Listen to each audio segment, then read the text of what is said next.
kendo ke ujoko jala magunga. Pinyi di ariwa kendo unbe uneno nyithiwa. Kamoro marama intie jara malulu TV akaw thuolo nyari mar wakeyo makende maendi en chenro mar Thuondi. Jogo kuma bende osetimo achiel ariyo adek ne oganda, ok mana oganda wa kende mag Luo Nyanza to gima gisetimo bende achiel kachiel e piny mar Kenya. Maendi wanyise achiel kachiel wuoth mar oganda kaka osebedo mondo megine ni weche mag dongruok nitiere. Odiochieng' ma kawuono antiere kod Hon.Paddy kata moluor Paddy Ahenda ma bende ne en jaod bura machon ma Kasipul Kabondo. Biro nyiso achiel kachiel gima osetimo ne oganda e kinde mane ne jaod bura kata kinde goeko ma bende ne ok en jaod bura. Arwako inachiegni. Mheshimiwa Paddy Ahenda arwaki e studio. Erokamano ahinya. Arwaki e chenro ni eri mar Thuondi. Kendo adwani mondo mi achaki ka piny ni mondo mi nyis oganda yangri ne oganda maler mondo mi ging'e ni to in Paddy Ahenda to nitiyo kaka jaod bura e kind higni. Atiyo kaka jaod bura ma Kasipul Kabondo e kinde matin kech nadhi by election kane wasewito mindo ne kanyo engineer Peter Edi rest in peace. Koro bang'e ne madonjo kaka jatelo ma Kasipul Kabondo. So only a very short period, mano to koro no kata to actually mano kemano kelo telo na i Kabondo. Yes. Gima ji kiaga telo ok en bed mudimbe kila telo. No, telo ei piny Luo wan gi telo tieng' diriyo. Yes. Wan gi telo tieng' diriyo. Mane gi mane mokwongo en mane to mar ariyo mane. Nyalo medo duondi matin mondo mi oganda winji maber. Telo mai piny Luo wan gi telo tieng'. Nitie telo mar ruodhi. Yes. Ruodhi. To nitie telo mar Thuondi. Telo mar ruodhi gi telo mar Thuondi. Gin gik moko ariyo mopogore. Alchiw ler margi kichako gi Thuondi. Thuon ing'e ni en ng'ama thuon kendo jatelo. En thuon ka ji dhi kata thuon ka ji duogo. Kata ka ji dhi en tiko ni kawo ng'ama thuon ema telo. Mano be mana jatelo. Otelo nikech moro be en gi ngufu, en gi ojagore, ojatimo mang'ono. En thuon.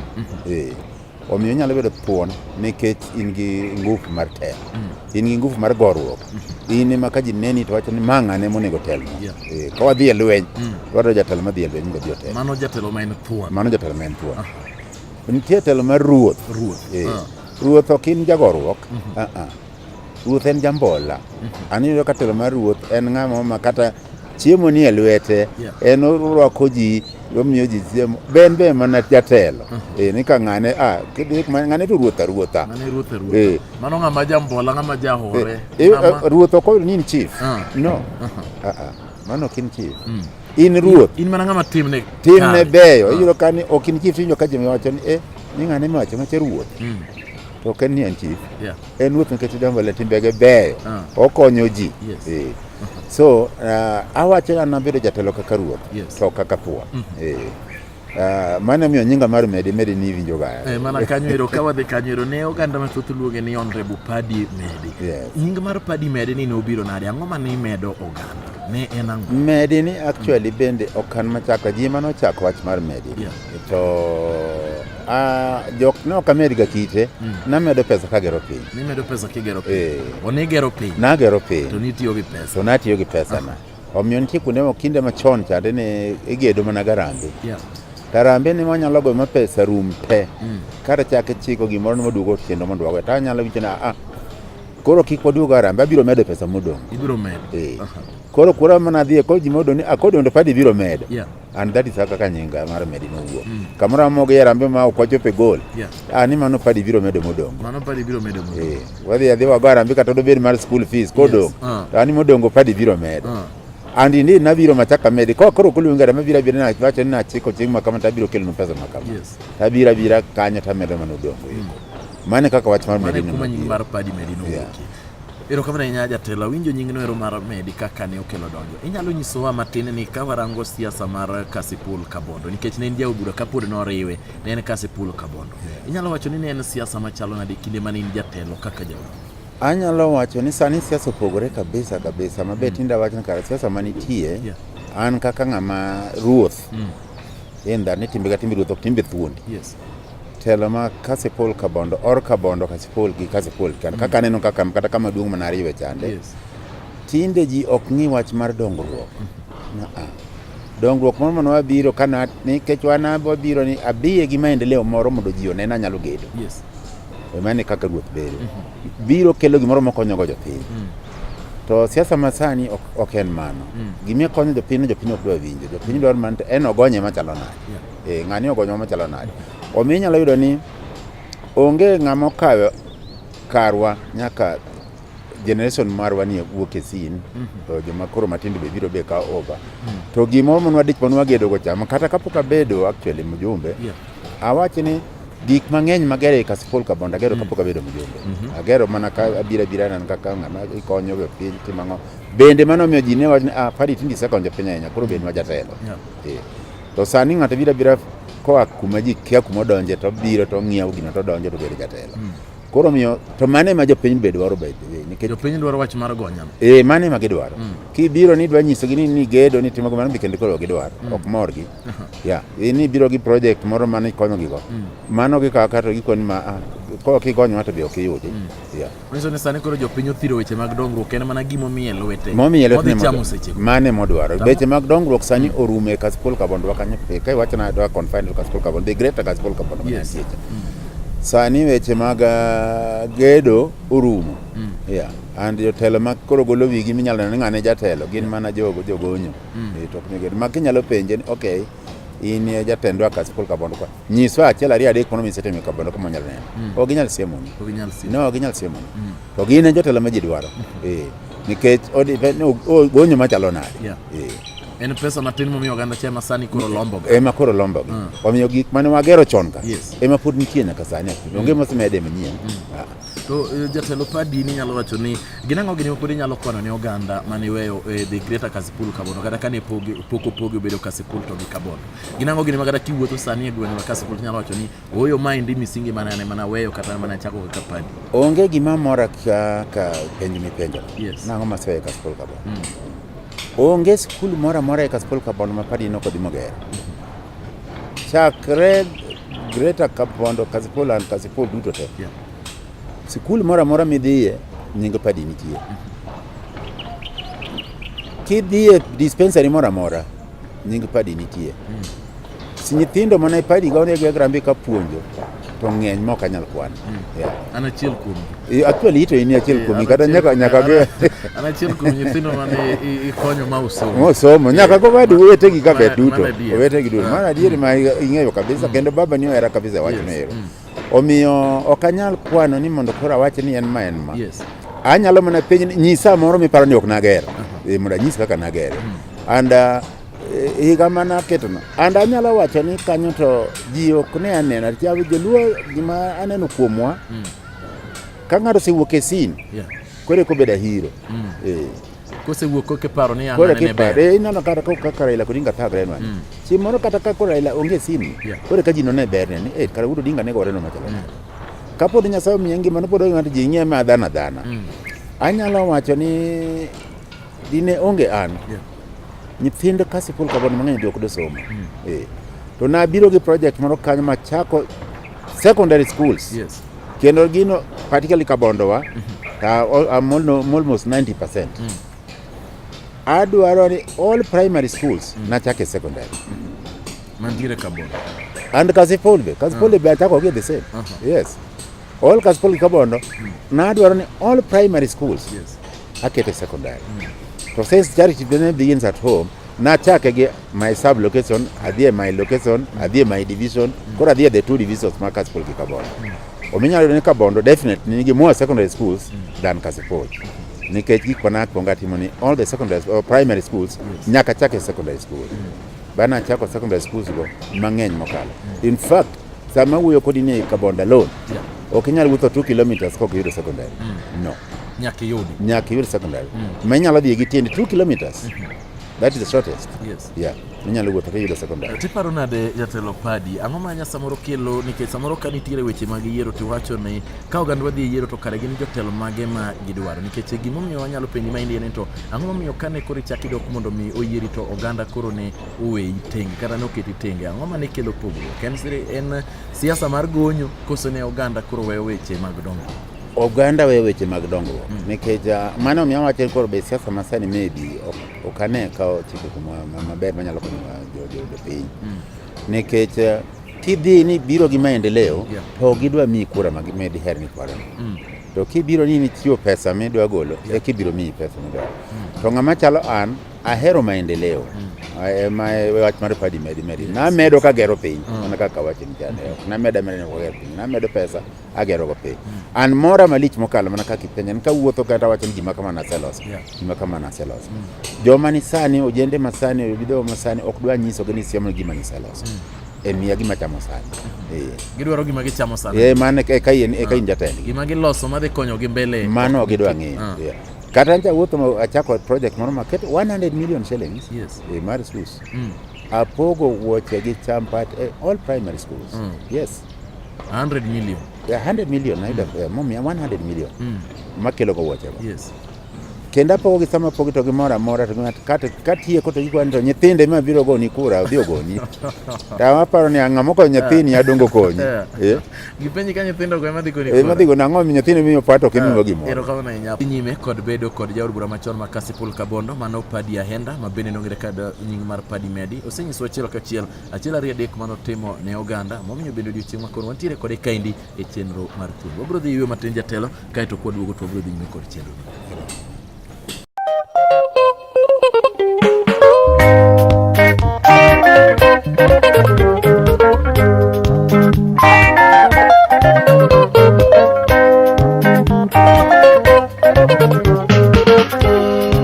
Josuma kowiti kendo keo joko jala magunga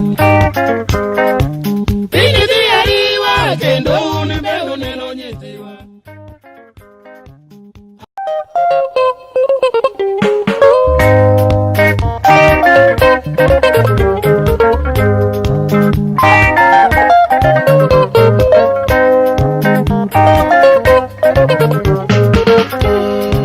Josuma kowiti kendo keo joko jala magunga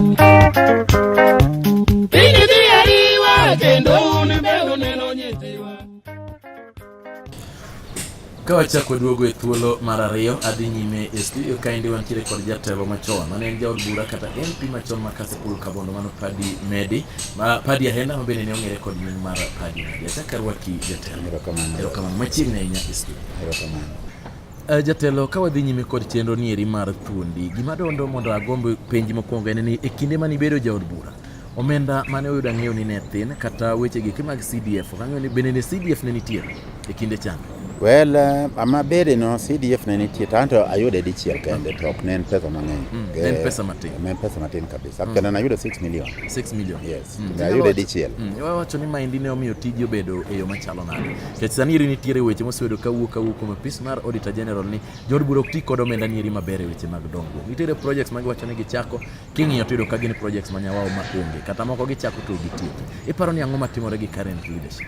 Ing'eyo ni current leadership ok obiro ka gin gi dongruok gin e pach gin jotelo mag dongruok ne kinde wachande mano ok wang'iyo wach mar CDF kata mana ayudo only first tranche and that was it. Yes. To ne wan gi gedo mwagero piny mwagero garambe.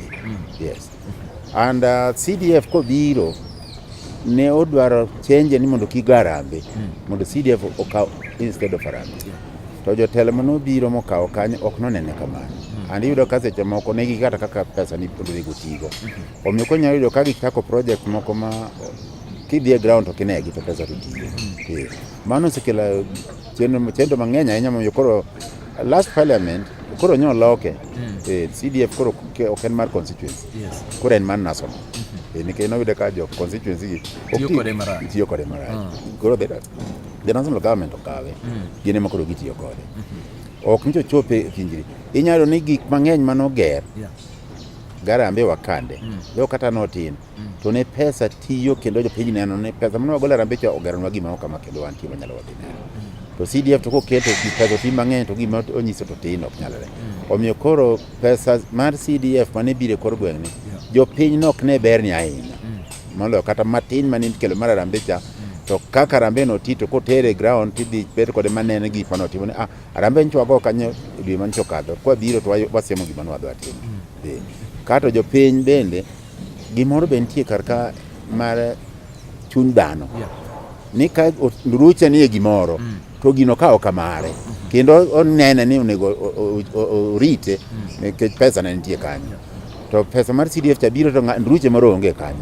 omiyo kata koro kethore to kondi odonjie ni pesa ne nitie kanyo so actually pesa mar CDF en mari gi mara gi mar jopiny omiyo nego anena ni pesa ne nitie kanyo nego adhi ariti ni pesa ne odonjo nade mano mono jowarito pesa no omono girito pesa ne roba ber nikech okone kan pesa ne ni wuon mogoli fuke ni kanyo to jatelo paro nade ka wang'iyo telo mosebedo godo e Luo Nyanza za whole iparo ni wan Luo Nyanza wantie kanye to wadhi kanye weche mag dongruok weche mag somo kaachiel kod weche mopogore opogore bende keto oganda mondo mi wach ni oganda nitiere kanya Jeff anyise ni wasetimo maber ahinya wach mar somo nitie diere moro kanyo joluo nolal gi somo omiyo namako education malich mokalo ma chako secondary schools in all our primary schools masani anyalo wacho ni wan e Kasipul Kabondo karibu nyithindo 1,000 watero university every year and mano gima ber mokalo mano gima ji ok ne ni sani secondary mayaw mang'eny go nyithindo mang'eny madhi e university moloyo kwa pimo gima chon omiyo somo wasetimo maber malich mokalo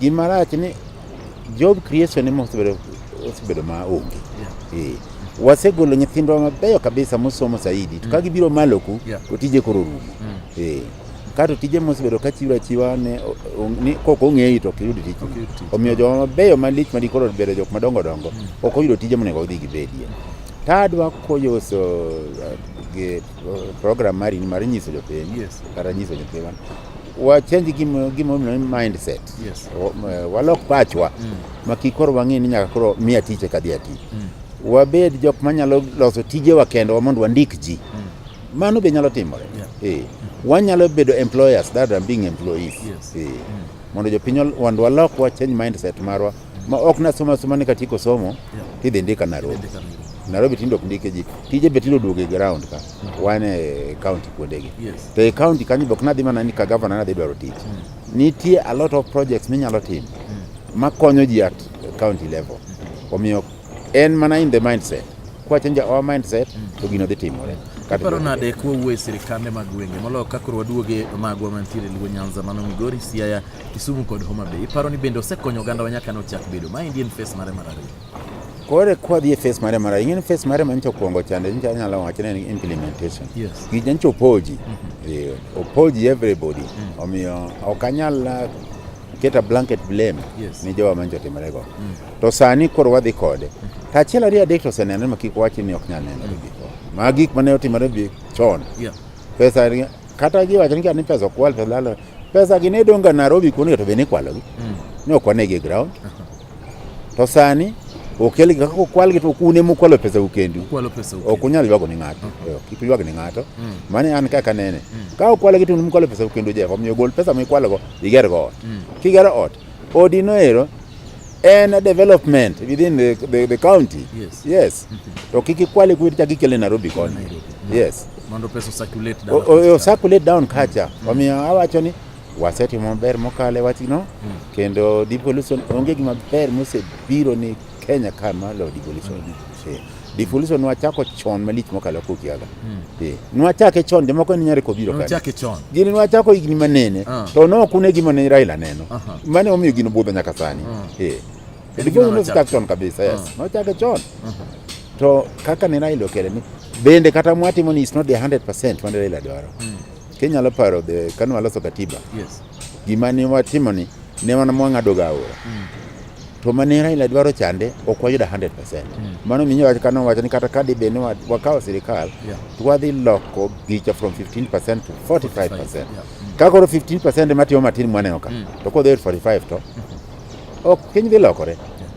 to jomoko ok dwar mondo pesa dong e masinani ok dwar mondo gino wanyalo koro jalwe ng'en kosa yudo mari makoro unyalo dak kamane koro mobiro nyisni adak makata kuri yongo wanyalo dak makata Nairobi yonge ka wayudo 45% down there koro wadhi dak makata Nairobi yonge jatelo tinyalo wacho ni sani koro political ambitions magi sani koro ni kama chalo nadi keto gitenge weyo siasa chutho koso podi biro duoge siasa ing'eni nitiere weche machore koni ni laro kom mar speaker mar Homa Bay kanyo ni adieri mare ni kure No, speaker mar Homa Bay no kalaro to nyinga to nowuok mang'eny ma jomoko gona kata sim ji openja nini to ano kalaro kom mar speaker mar I don't know ka jomoko ne wiso wel ta gone giro kamano to mari ne gibi ginyisa ni Paddy wiso wel wora ndi bed no speaker ordinary to ng'ano biro nyisa ni wiso ta winjo no jo media nyinga wuotho go yara nde dak ni biro nyisa go do na gocho ni na gwiwa ni tol mapinji ne do do speaker no knado video speaker nja gidi kata nyinga nchok ni kuni nchok apply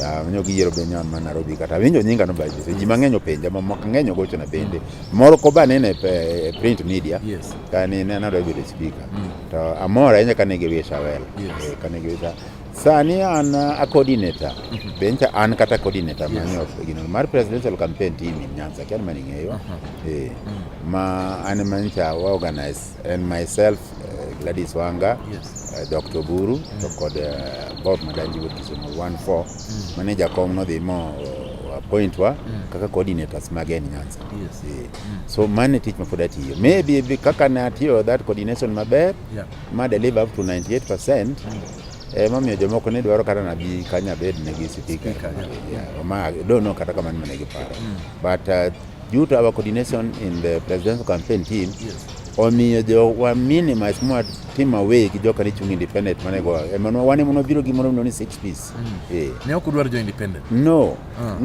wangi our part jo independent ngine okudwar na jo independent ok no wadwar gi magi jowa kata Raila be njo kano biro Homa Bay moko ni no magi jowa to gima no wadwaro ni koro wadhi to the party ing'eni sama ji timo nomination cha ema ji gore at individual level mwatimo nomination mar party to wakoro nomination osewei koro wa support party koro ka support Jeff koro akianga ma Jeff koro kaluongi an koro ng'io ODM so wan wabiro ni ng'ata mani ODM ng'amwa support to komano komi ni ng'ama ja independent okana okadware an koro adwaro ng'awa ja party na koro support the party so no biro coordination mar dhi ni mondo wa support the party on the ground and wa support the party more till 98%. Mane momiyo no biro kod 6 piece. Mano biro gi 6 piece. Koro kom milaro gi kibendi biro chaki chung kendo kata nyime koja chande kata 2022 koso koro weche mag siasa kama gi oserimo tibro weyo gi kai. Wanyisi wach siasa kaka jaduong' Oginga Odinga no wache.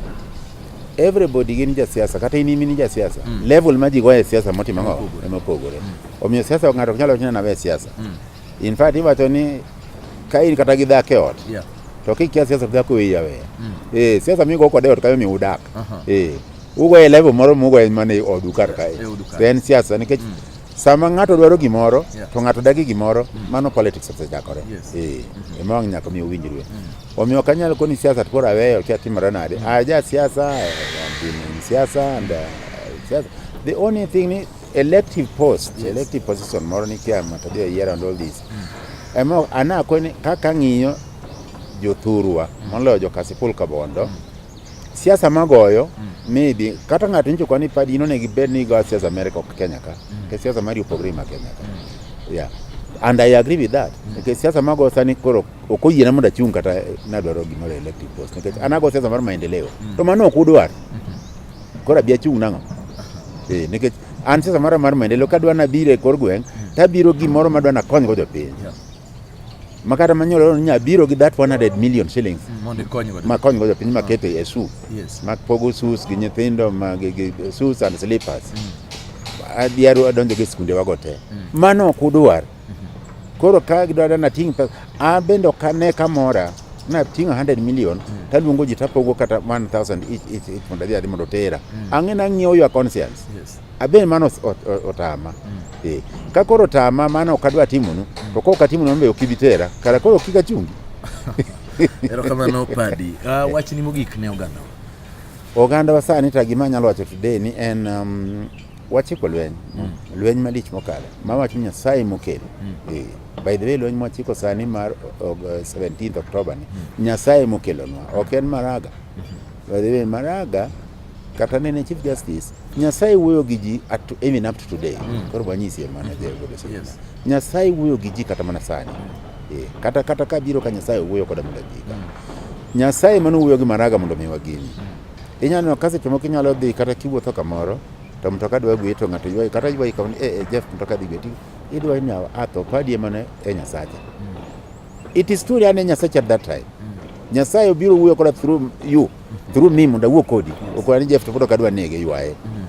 Nyasaye no wuoyo gi managa mondo otim wagino. Yes. Omiyo gin Nyasaye mokelo. Ne watimo dwa bedi jatelo. Wadwa mi jatelo kura on the 17th. Yes. Waduto te. And adwaro ni kamora mora ma wantie to kwa kura no gi muolo gi lomruok ni mae e chance mo dhi yudo gogi. Kaka Nyasaye osekelnwago. An ang'eyo very well ni kata mkura mencho wago pinja. Nyocha wayombo mabor mokalo. Ne wayombo kendo kaka nwa kwa ng'iyo kuma nwa rive kuchwa e cloud kucho. Yes. Darling moro nwa e cloud. Ne wana head. Gi 1.5 million. Erokamano ahinya. Yeah. Agoni erokamano maduong' ahinya jatelo Hon.Paddy Ahenda mabende nong'ere kod nying mar Medi kuom kawo thuolo mari mar chopo e studio odiochieng' ma kawuono mondo mi wawuo kod oganda mondo ging'e ni to kani in jod bura en achiel ariyo gadek mane timonegi mabende nyaka sani eri inyalo dhi nyime kod neno. Agoni erokamano kuom chopo e studio odiochieng' machielo kwachako luongo wageno ni biro yudo thuolo mondo mi wawuo kodi. Kawuok e Oloo TV an Jeff Oloo chenro mar Thuondi oriti sana.